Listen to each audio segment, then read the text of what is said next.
Welcome back, Internet, for another Vax Happened. This is just stories about interactions with anti-vaxxers and about how they're basically putting us all in danger and they shouldn't be parents. So here we go. Volume 4, Interactions with Anti-Vaxxers. A girl I know added me to an anti-vaxxer group after I asked her about the numbers on her newborn pictures, suggesting she is anti-vax. As someone that has spent some time learning about immunology, I was shocked and pained by the sheer amount of misinformation and mediocre sources. I picked a random post, something about inserts, and started replying, explaining what it is with examples, and some people started hating it. And of course, this attracted the mod's attention. The moderator told me I'm not allowed to use sources such as CDC, primary reviewed papers, or something before 2010, while anti-vaxxers literally were replying to me using documentaries and retracted papers as legitimate sources. Then, Ahmad and I got into a private conversation, where he essentially said that big bad pharma is all about money. We live in the UK, vaccines are free here. And that all these studies performed lie to obtain funding. But after I questioned why many articles of pro-vaccine are free and accessible to the general population, and why anti-vaxxers charge at least £300 per weekend of eye-opening seminars, he said that it costs for them to obtain the information and they should be rewarded for their hard work. Sounds like a cult to me. The too long didn't read. I joined an anti-vax group, got bullied by the community as they did not understand what a decent source is, and what's chicken abortion leftovers. All comments were deleted, mod users retracted papers to make his point, and brainwashed people to make money. This whole idea that Big Pharma is making money off of vaccines is just stupid and not right. There are only 4 companies in the world that make vaccines anymore, and a couple of them are thinking about stopping making vaccines because it's not profitable for them. So wherever these anti-vaxxers are getting their ideas and their numbers, they're just wrong. Anti-Vaxx mom gets a great idea for a new daycare. If you tweet, "Vaccinate your effing kids," or anything of that nature, I will not hesitate to unfollow you. Stop telling parents what to do with their children. It's so funny to me that you're responding to this saying, "Vaccinate your effing kids." Ha! Oh, just get away. You're all getting blocked anyway. Hey, I found a great anti-vaccine child-only daycare near me. Check it out. Into the mind of an anti-vax mom. She thinks that it's damaging or hurtful for people to get blocked off of Twitter, but, she's okay with totally her kids, being exposed with diseases. So she's more concerned about social media than people trying to tell her, hey, you're hurting your kid. Hey, lady, go have excessive intercourse with yourself. Hi all, I need advice. My son is in the NICU and dealing with a lot. The surgeons just told me that my son will probably need a liver transplant, but he will not be able to receive a transplant unless he is up to date with his vaccines. Help, we refuse to vaccinate.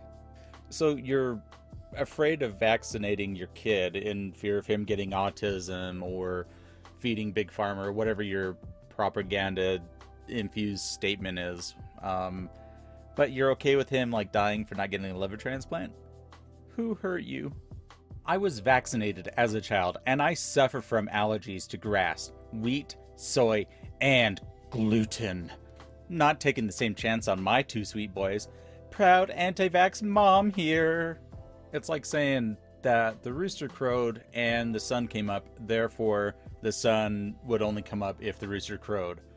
Has a bacterial infection. Told not to use antibiotics. Bold move, Cotton. I need advice, please. My 12-year-old daughter was diagnosed with the flu Thursday. Today, I got a call from the doctor that the throat swab sample they sent to the lab came back positive for strep group G. They want me to give her an antibiotic, but she says her throat doesn't hurt anymore. Just the congestion and overall yuck from the flu.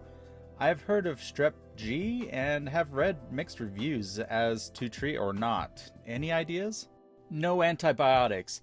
They damage the microbiome way too much. Use natural means, i.e. paint the soles of the feet with a Lugol's Lidone solution and let it absorb transdermally, and give colloidal silver orally to boost immunity.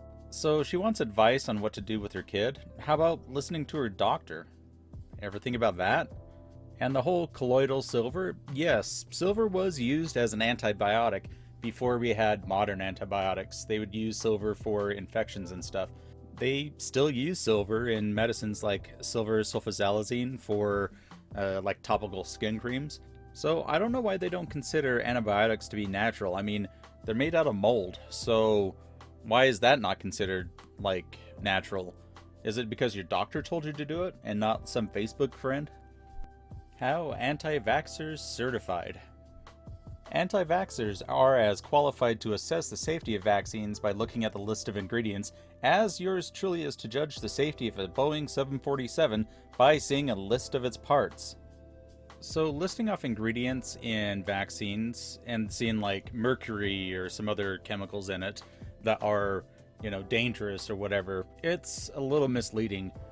For example, salt, sodium and chlorine, together they make table salt.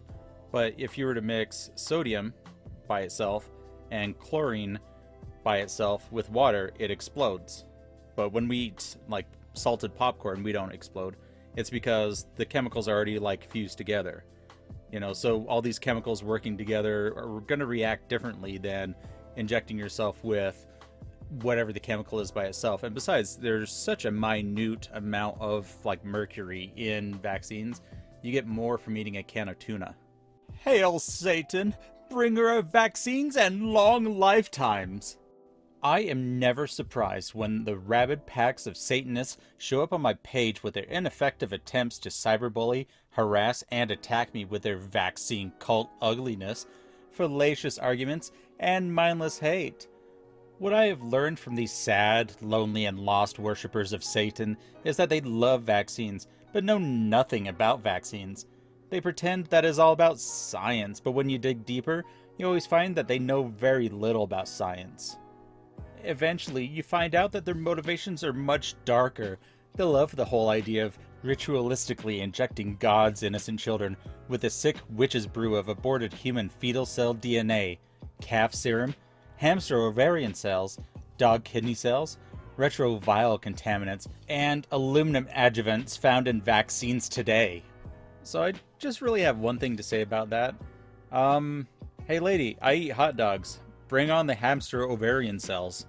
Hashtag doctors are dickheads. Went to the doctors today. Was recommended allergy shots for Ethan's allergies.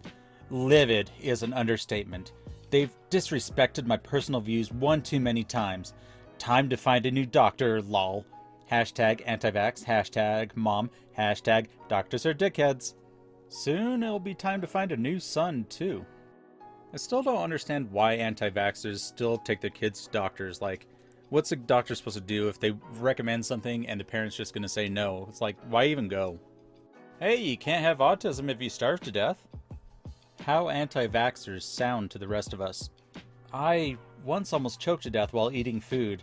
I did my own research and discovered that I'm not alone. Thousands of people choke every year while eating, and hundreds of those people die. Now, that's why I don't feed my kids. It's dangerous. Now plenty of people point out that food supposedly prevents starvation. And that might be true, but it's not fair to completely ignore all the dangers that food poses, like choking, allergies, gingivitis, and garlic breath. I'm just saying, do your own research and decide what you think is best for your kids. If you choose to give your kids potentially dangerous food, that's your problem. But as a parent, I don't think the government has any right to tell me that I need to feed my kids. Yep, that pretty much sums it up. Where's the proof? Eating healthy and exercise can't prevent polio and smallpox. But enough vitamin C can. Thanks for trying, Cass. Enjoy your day. Moms against vaccines? No, it really can't. Please show me your proof and evidence and get back to me. Like, what the hell, really? Like, they really do believe that vitamin C prevents polio and... Oh, what the hell? Like, really? No. Stop it. Derp. Came into the hospital 25 weeks and 2 days with some bleeding and cramping. They're talking about steroid shots to mature his lungs. I don't do vaccines. I need all the info. It kind of shows you how uneducated these people are about what they're even talking about. Yeah, like she's equivalating a steroid shot to a vaccine. Like, Whatever. I'm done. Thank you again for joining me on another Reddit story. As you may or may not know, I worked in pharmacy for a number of years, so I always hated it when I had to hear people come in and say, no, we don't believe in vaccines, but I couldn't say anything. So this kind of gives me a platform. Granted, they're probably not going to listen to this video, but hopefully it kind of shows you the mentality of the anti-vaxxers. Anyway, if you like the video, go ahead and give me a thumbs up. Subscribe if you haven't, and share it with a friend. And I'll see you guys in the next video. So until then, later, kids.